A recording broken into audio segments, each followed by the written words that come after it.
Good night. My name is Carolina Ramirez Muñoz, and this is an exercise for the class English A2.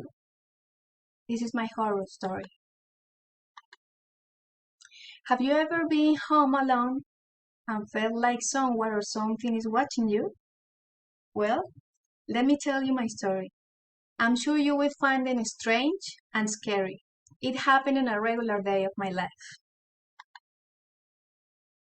I am 42 years female, but I have never forgotten what happened that night in August 1999. The story takes place when I was 19 years old. I was at home with my younger cousin, Andrea. She was only 3 years old at that time. We lived in our grandmother's house. It was a big house. It has 2 floors, 6 bedrooms, and a big backyard.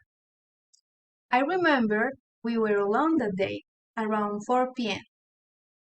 After my cousin woke up from her nap, I decided to watch some TV and eat some snacks while we wait for my mother to come home.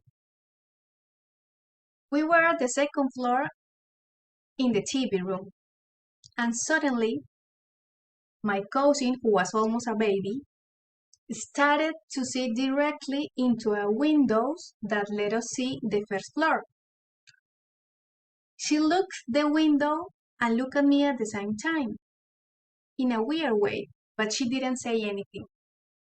After a while, I decided to watch through the window, and I remember I saw the light in the kitchen was on. I thought it was strange, because I didn't turn on any light. But then I thought it could be my mother or my grandmother. So I didn't pay so much attention and wait for them to go upstairs and say hi. But there wasn't anyone there. My cousin asked me, Caro, who is the man that is standing up next to the stairs? Is he your friend? I started to feel awkward about it. There wasn't anyone there. I didn't want to scare the baby, so I distracted her and showed her something on the TV. But I really didn't know what to think about it. So I just hold the baby and stay sitting in the couch. I remember a couple of minutes after I heard some noises in the kitchen, like if someone were using the pans and stuff. I watched through the window again and saw the light on. But at that moment, I was so afraid that I couldn't go downstairs and see. I just decided to stay very close to my cousin and wait for my mom.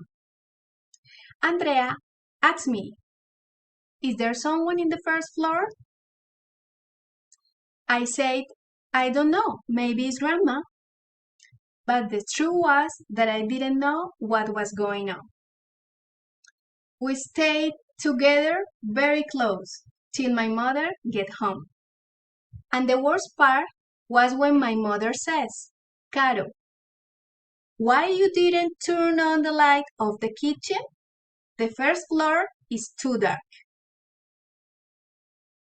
That was the worst part. I really never spoken again with my little cousin about what happened that day. I don't know if she remembers something about it. I hope not. For me, it was very scary, and she had never said anything about it either. I hope you enjoyed the story. Have a good night and rest in peace. Thank you very much.